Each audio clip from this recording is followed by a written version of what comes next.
I'm Elliott Forrest, WQXR in New York City, and joining me now is violinist Itzhak Perlman.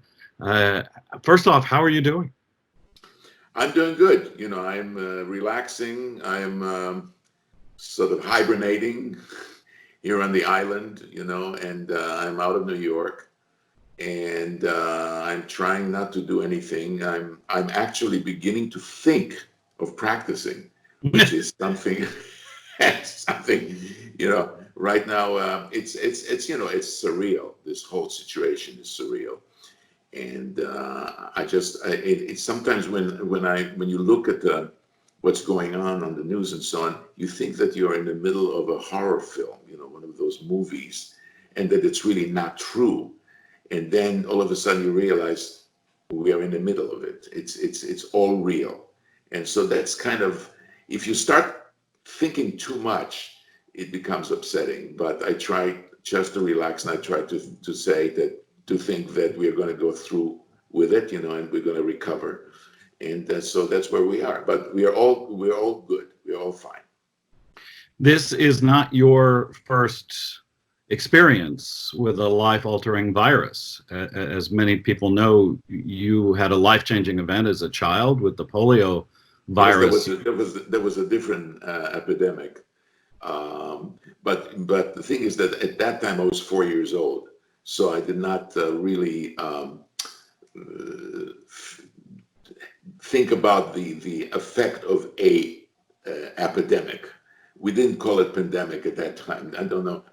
First of all, I didn't speak any English, so I don't know what that was in Hebrew. But in any case, it was I was part of this thing, and my parents. All I had to go by is what I was getting from my parents. And I was really not getting that much. They were going with my life. One day I could walk, the other day I couldn't walk. So fine. So now we're going to live with this disability and do the best we can. And that's how that's what about the time that I started to play the violin. So I was about 4 years old. You must have a special take on the effect of viruses and how really serious it could be. That's maybe a little bit different than the rest of us. Well, I don't know. I think that at that time, I knew that there were a lot of kids who were afflicted with polio, and I remember actually going to sometimes going to camp where there were only kids that had specific disabilities. By that time I could actually learn how, when I saw somebody walking, I could see, I know that this person had polio because there's a particular walk that they did. And of course, a lot of the talk that was going on with my parents is, should they do surgery on my legs so that I could not walk with braces, because braces was like one of those taboo things. If you can improve something and not walk with a brace, you're in good shape. But then sometimes the kids who walked without braces because they had certain orthopedic surgeries actually walked with greater difficulty. So we chose to leave the braces where they are and just not do any surgery. So that's the stuff that was going on when I was growing up with this epidemic. In full disclosure, you and I have been working together for a year or so now and have been on tour for several months with a show that we created together over your dinner table. It's been a huge honor for me to travel with you and be a part of that. But on one level, pardon me? And it's my pleasure. Oh, absolutely. Thank you. On one level, you're like any other artist who's just, your whole future has been at this point on hold and canceled. What's it like for you to know that you had dozens and dozens of concerts that have all been put on hold? Well, I was sort of I like to call it the cancellation pioneer, because I think I was the first one to cancel something the day before everybody else canceled something. So I was 24 hours ahead, really, literally. Look, it's what I'm missing, obviously, is my fans. I'm missing my audience. I'm missing playing for everybody. It's a different kind of life. The thing that I'm not missing is when, which is, I suppose you could say it's a little silver lining, is that when I hear that there is a storm coming, I don't worry because I know I'm not flying anywhere.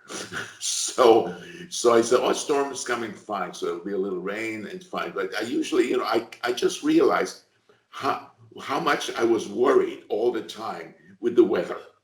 Because I said, oh, I have to fly to LA, I have to fly to San Francisco, I have to do that, I have to do this. Now, I'm not worried anymore. But then, of course, there's nothing is going on. All I'm thinking about is I'm hoping that everybody who sees this is in good shape, that they take care of themselves, that they do what people are saying. Don't shake hands, don't go in large communities, stay separate, wash your hands all the time. It's really so important, and it's real. I know that, sometimes it's very easy to say, well, nothing is wrong with me, I'm fine, so I'll get a little cold. I just had a friend of ours, that pretty close friend, just checked into the hospital yesterday. And then when you do that, you realize it's not like other people have this problem. People whom have this problem because they can get infected. And I think that they said something on the news that I thought was something that you should really think about it. I'm talking now to the fans and to everybody, is that imagine that you are going to give this to somebody, and therefore be careful. Just imagine that you are infected, that you have got the virus, and try and be careful that way. That's all I'm thinking about. I understand you're teaching at Juilliard still. You're doing virtual classes. Tell us about that. Well, I'm starting in about 3 days, but I spent the whole week trying to figure out how to do it, because you've got all those little, you've got the FaceTime, you've got the Skype, you've got the Zoom, you've got the this, and believe me, I'm beginning to realize that I'm really old because I'm so bad at that, so terribly bad at it. So what, I can tell you that I've been using one question mark so many times, and that is, now what do I do? What do I do now? What do I push now? What is going on now? And then after a while, somebody says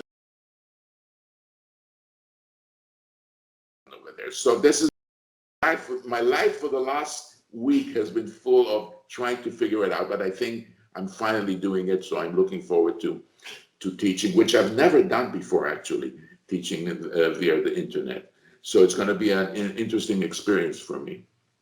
Well, you and I figured this out, and there was a couple of buttons back and forth, so I applaud that. Difficult. And then, of course, if you have a computer that's not up to date, they say, oh, well, that's your computer, it doesn't have this power, it doesn't have this. It's, never mind. Well, the main goal of today was that you're good, you're safe, you're healthy, and we just wanted everyone to know that. Well, I am, and I would like to send my regards to everybody who is looking at this, and I'm hoping that music is going to get back on live music. Right now it's going to, there's a lot of stuff online, but there's no comparison to going to a concert hall and listening to an orchestra or to a recital or to an opera and so on. So I hope this will come back soon. But meanwhile, let's all be careful. All right. Well, I look forward to going back on tour with you very soon when it can happen. Me too. Best to Toby and the kids and the grandkids, and I hope to see you soon. Thank you so much. All right. Take care. Okay. Bye.